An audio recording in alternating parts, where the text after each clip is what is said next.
안녕하세요. 제 나이는 60세이고 아들과 며느리가 결혼한 지 4년이 조금 넘었습니다. 결혼 4년이라면 아직까지는 서로 알콩달콩 깨가 쏟아져야 할 시기인데 아들과 며느리 사이에는 입에 담고 싶지 않은 일들이 참 많이 일어났습니다.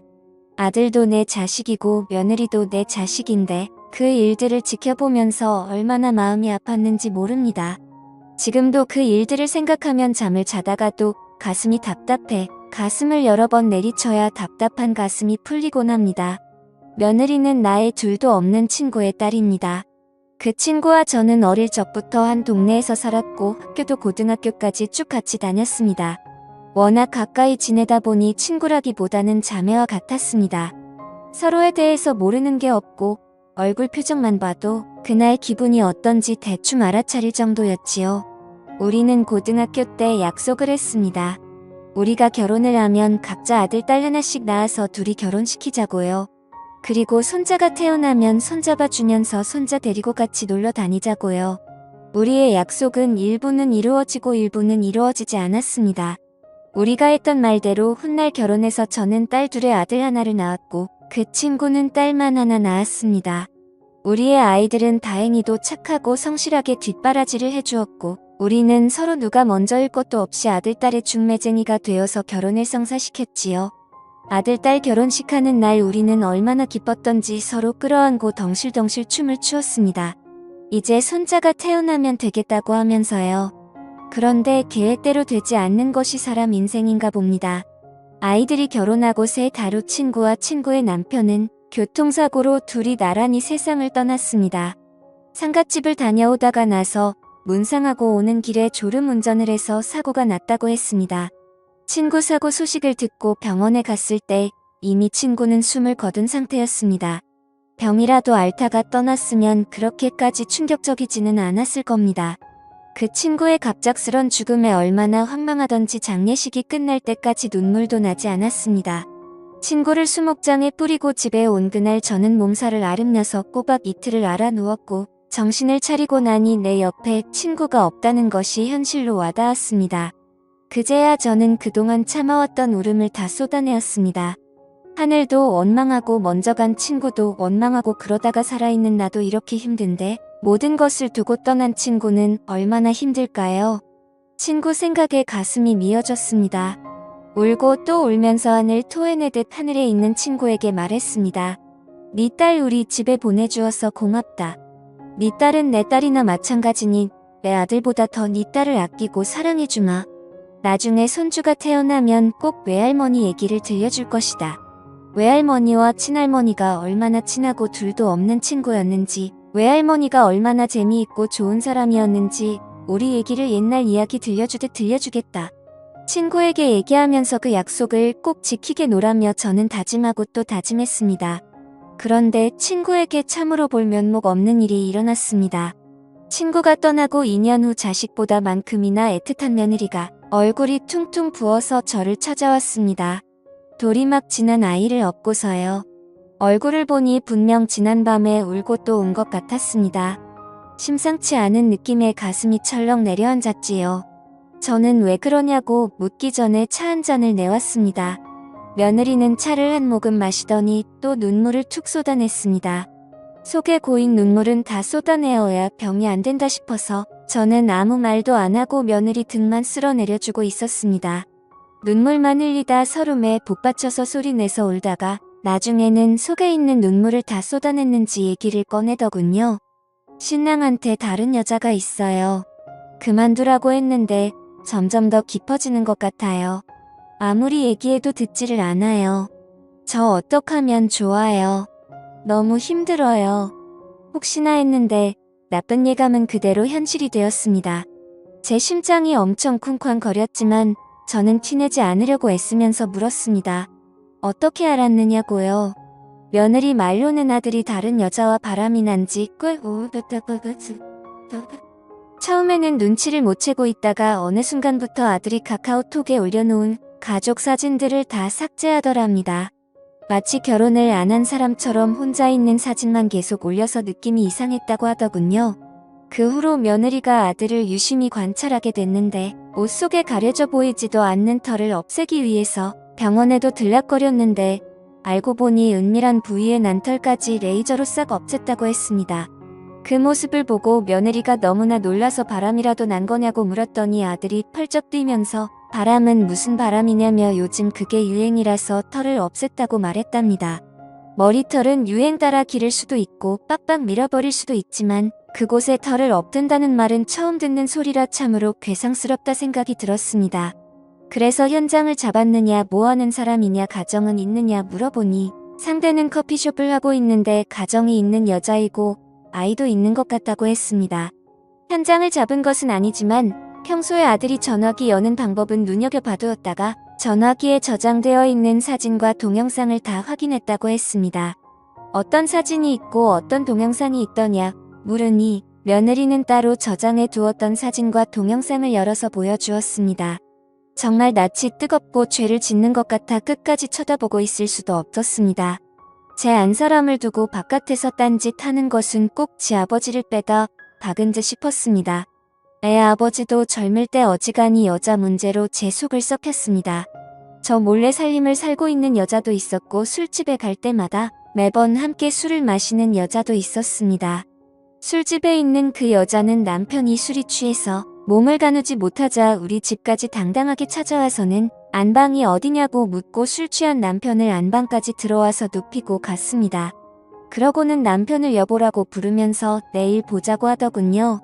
어찌 그리 뻔뻔스러운지 그걸 보고도 당시에는 등신처럼 남의 남편에게 그게 무슨 말인지 한마디도 하지 못했습니다. 그런데 술집 여자를 만나는 것은 얼마 못 가 시들해졌고 진짜로 바람피는 여자는 같이 살림을 사는 여자였습니다.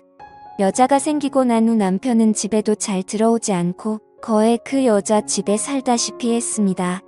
시장에서 장사하는 여자라는 소리를 듣고 물어가며 찾아갔더니 대낮부터 둘이 역겨운 짓을 하고 있었습니다.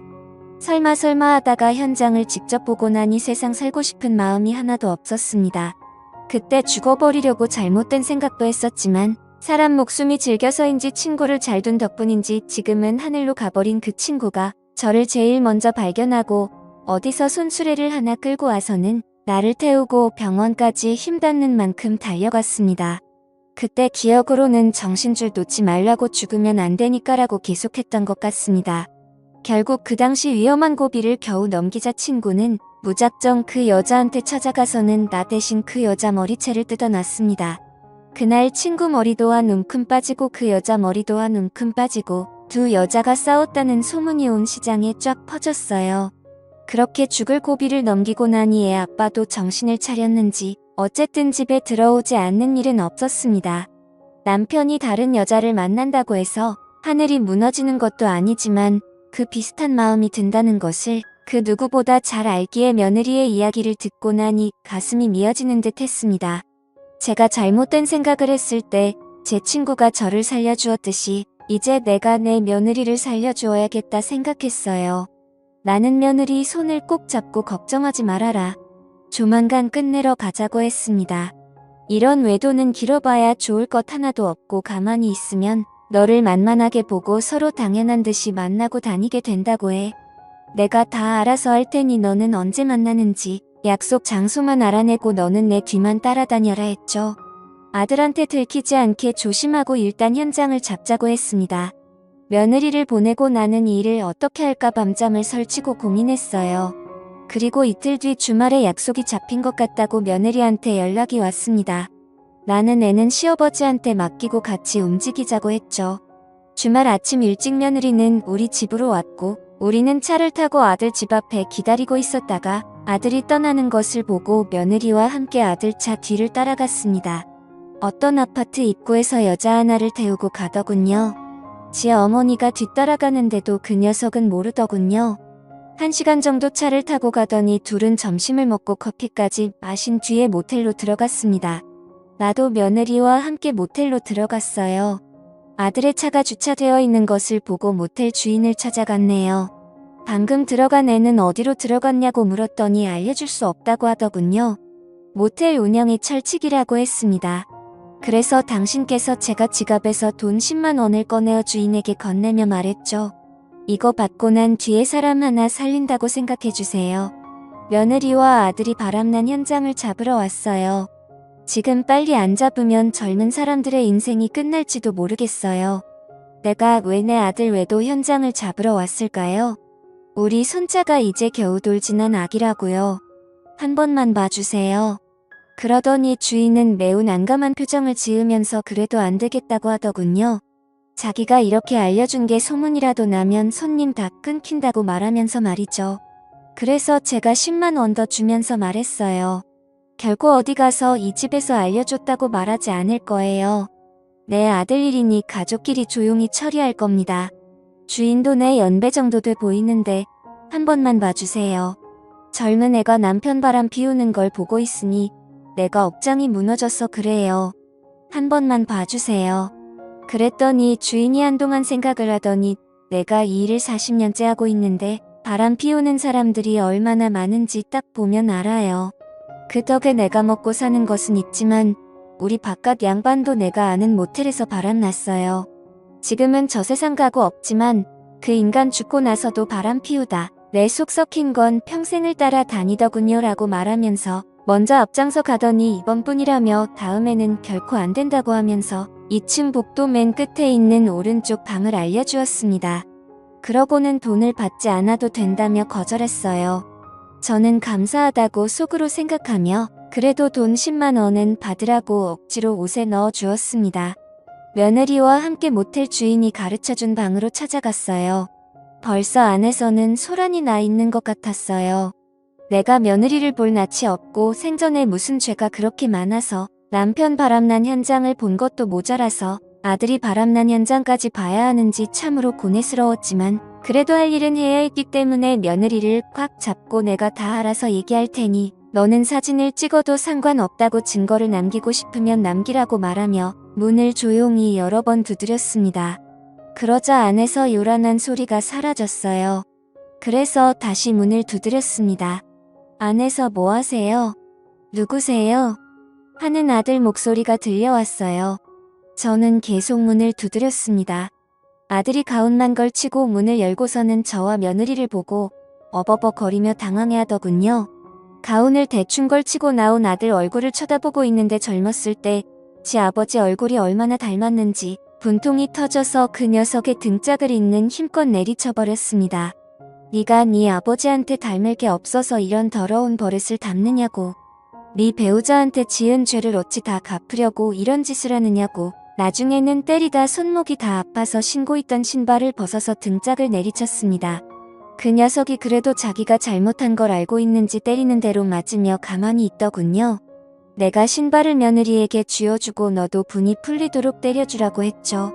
그랬더니 며느리는 전화기 카메라를 끄고는 제가 준 신발을 받아들고 아들의 등을 내리쳤습니다.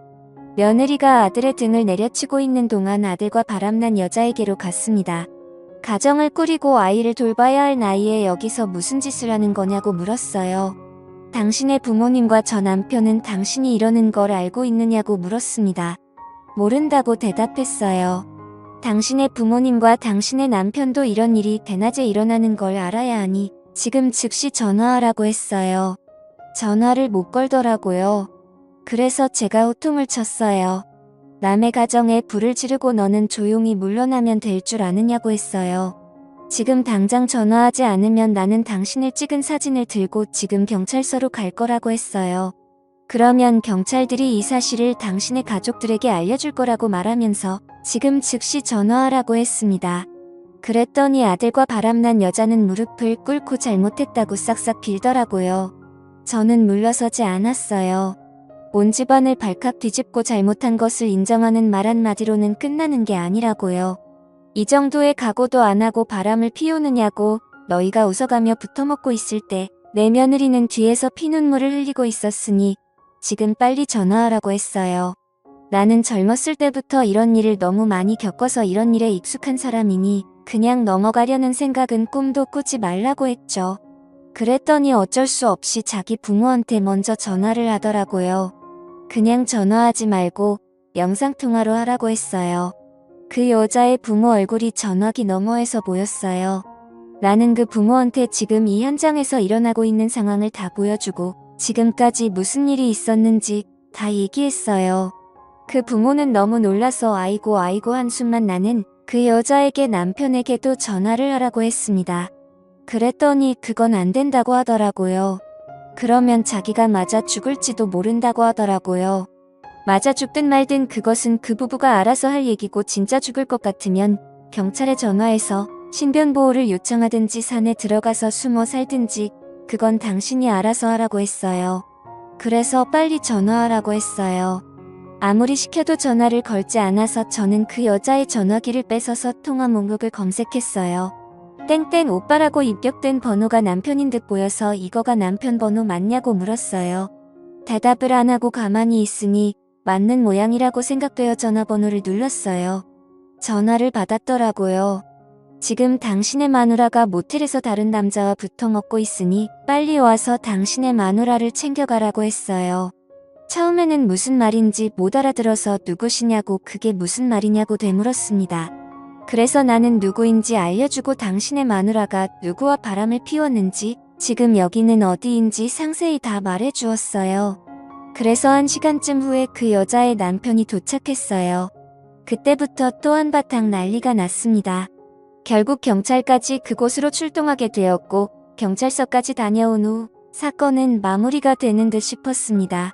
그렇게 경찰서에서 나오고 나니 그제서야 긴장했던 마음이 풀렸는지 온몸에 기가 빠져나가는 듯 힘이 풀려서 그 자리에 털썩 주저앉으셨습니다. 바람나는 것이 어떤 것인지 잘 보았느냐고. 이거는 상대 가슴에 상처내는 것에 비하면 아무것도 아니라고 하였습니다. 엄마도 네 아버지 바람난 것에 상처가 너무 커서 죽으려고 했던 것을 먼저 간 네 장모가 나를 살려낸 것이라고 누구 하나 죽어갈 듯 고통스러운 것이 바람이라고 말했습니다. 그렇게 믿었던 사람이 바람을 피우면 죽지 못해 살아. 그리고 평생 죽는 것만큼 괴롭고 고통스러운 것을 왜 몰라.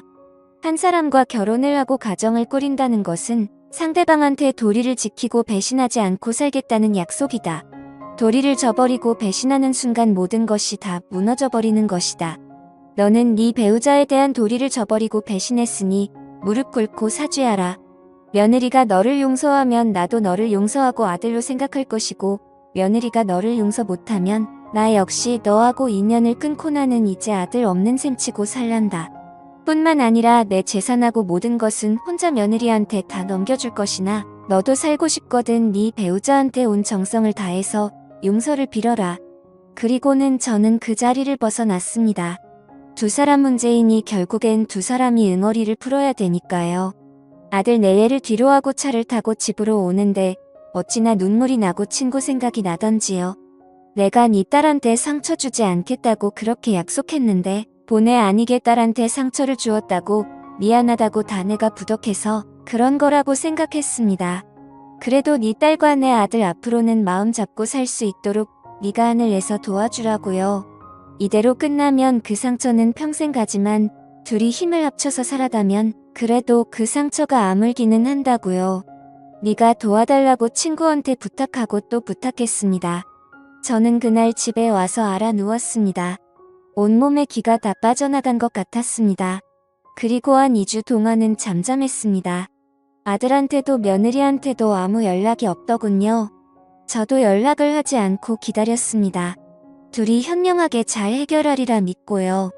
그랬더니 아들하고 며느리가 나란히 우리 집에 왔습니다. 둘이 얘기를 잘 끝냈는지 한 번은 눈 감고 넘어가기로 했다고요. 그리고 앞으로는 평생 서로만 바라보겠다 각서도 썼고 아들이 받는 월급은 며느리한테 다 넘겨서 앞으로 아들은 용돈만 받아 쓰겠다고 하더군요. 그리고 마음 다잡는 의미로 차도 놔두고 대중교통 이용해서 회사 다니겠다고요. 아들 내외는 지난 주말에 장모가 묻힌 수목원에 가서 장모한테도 사죄를 하고 왔다고 했습니다. 다시는 이런 일 없을 테니 용서를 해달라고 했다고요. 그 얘기를 들으니 가슴에 탁 걸려있던 돌덩이가 내려가는 듯한 느낌이 들었습니다. 저는 아들 내외의 손을 잡고 내 새끼들 잘했다 라고 같은 소리를 10번도 더 해주었습니다. 상대 쪽에서는 이혼하고 우리 아들을 상간남으로 소송을 걸었더라고요. 결국 만져보지도 못한 돈이 1,000만 원을 대출받아서 위자료로 넘겨주더군요. 그 또한 당연히 달게 받아야 할 벌이다 싶어서 아들이 해결하도록 주었습니다. 아들은 월급은 며느리한테 넘기고 저녁에 퇴근하고 대리운전까지 하면서 고생을 하면서 대출금을 갚고 있습니다. 한번 잘못된 선택을 해서 안 해도 될 고생을 하고 있는 것이지요. 바람이라는 것이 참 그렇습니다. 저도 겪어보고 주변 사람들 바람 피는 것도 보니 바람은 순간적인 실수로 지나가는 악몽과도 같더군요. 그 순간에는 바람이야 보드랍게 불어와서 정신을 차리지 못하지만 지나고 나면 그 세월이 너무 허무하고 그렇게 보드랍던 바람은 칼바람이 되어 불어왔습니다. 칼바람이 불고 난 뒤에는 후회해도 이미 늦은 때이지요. 칼바람에 주변 사람들이 다 상처를 입게 되니까요. 그런 것도 모르고 불나방처럼 불길로 뛰어드는 사람들이 많은데 세상의 모든 사람들이 우리 아들처럼 어리석은 선택하지 말고 부디 자기 가족 챙기면서 잘 살기를 바랍니다. 감사합니다.